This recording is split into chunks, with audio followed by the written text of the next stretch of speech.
ও চালাবে, পুলিশও চালাবে, এই হচ্ছে কথা। আপা আপনারা ধরলো কেন? আমাকে ওই যে ডাবল মার্ডারের হুকুমের আসামি বানাইছিল, তো আমি তো জামিনে আছি, জামিনটা সাবমিট করার পরও আমাকে আবার এভাবে কেন আমি জানি না। আচ্ছা বায়ের সাথে আমার কোনো সম্পৃক্ততা নাই, তবে বাতুলি আমাকে অ্যারেস্ট দেখাচ্ছিল, আমাকে এরপর দেখানোর পর আমাকে ছেড়ে দিয়েছে। আপা আপনি তো কারি কারি টাকা দিয়ে আপনার স্বামীরে ছুটাই আনার কথা ছিল।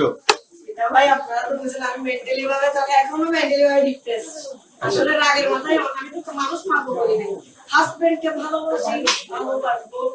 10-20টা মামলা হলে আমি আমার হাজবেন্ডকে ভালোবাসি, আমি যেখানে থাকবে আমি সেখানে থাকবো।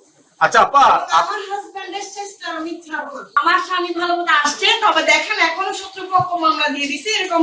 আমার হাজবেন্ড কিন্তু এই যে ডিবি অফিসে থাকা অবস্থায় ডবল মার্ডার কেসের আসামি হয়ে গেছে। তাহলে আপনারা বুঝেন যে আমার হাজবেন্ড কিভাবে এরকম 18-19টা মামলা দিয়ে দিল, এভাবে দিছে, আমাকেও দিছে। এখন আমি কি করবো বলেন? আপনি কি মনে করেন এখন? এখন আমি মনে করি আমি আমার হাজবেন্ড জামিন হইলে আমি আমার হাজবেন্ডকে প্রচুর শাসন করবো। এতদিন তো ওকে আমি ভয় পাইতাম, আর পাবো না। কারাগারে তো যাবো না আমি, আমার তো জামিন পেপার আছে, আমি কেন কারাগারে যাবো? আচ্ছা ডাবল মার্ডারের ব্যাপারে একটু যদি বলেন আর কি। ডাবল মার্ডার তো আমি জামিনে আছি, আমাকে জজ কোর্ট থেকে জামিন দিছে, হাইকোর্ট থেকেও জামিন দিছে। আমার রিকল পেপার আপনারা চাইলে এখান থেকে নিতে পারেন, পেপার আছে আমাকে। এখন এখানে কেন আনছে আমি জানি না। সরওয়ারের সাথে সাথে দ্বন্দ্ব কি নিয়ে? আগে একসাথে বসে ককটেল মারতো, এখন সরোয়ার পয়সা হয়ে গেছে, সাজ্জাদ হয়ে গেছে। এটা বুঝছেন? সাজ্জাদ ভালো হইতে চাচ্ছে, সরোয়ার ওকে ভালো। আচ্ছা আপা একটা প্রশ্ন আছে, শেষ প্রশ্ন। সাজ্জাদ ভাই কি আসলে শিবিরের সাথে জড়িত না বিএনপি রাজনীতির সাথে জড়িত?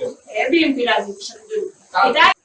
এটা হইতে পারে বিএনপির সাথে সঙ্গে। আমি তো আসলে নতুন বিয়ে হয়েছে, বুঝে ওঠার আগেই তো আমাকে জেলখানায় থাকতে হচ্ছে বেশিরভাগ সময়। আমার বেশিরভাগ সময় পুলিশ হেফাজতে থাকতে হচ্ছে, আপনি বুঝলেন। আমার বিয়ের আগে কোনো মামলা কিন্তু হয়নি, হয়েছে? হয়নি। কিন্তু আমার বিয়ের পর থেকে 3টা হয়ে গেছে। আপনি বিয়ে কয়টা করছেন?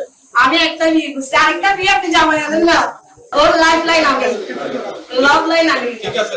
কিন্তু আপনারা আমাকে কারাগারে কেন পাঠাবেন বলেন? আমি তো জামিন আছি। সেটা তো অবশ্যই আপনার যদি জামিন পেপার থেকে তো বের হবে। এই তো আছে তো। আপা সাজ্জাদ ভাই কি ডাবল মার্ডারের সাথে জড়িত কিনা?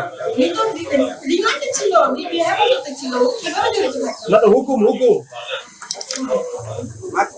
দোয়া করবেন যেন বাইজিতে কোনো অকারেন্স না করে আমার সাথে, কারণ আপনারা জানেন ইতিমধ্যে আমার একটা বাচ্চা মারা গেছে এই বাইজিতে। আমি চাচ্ছি না আমার কোনো অকারেন্স হোক, আমি চাই ভালোভাবে ওরাও সম্মান দিক, আমিও সম্মান।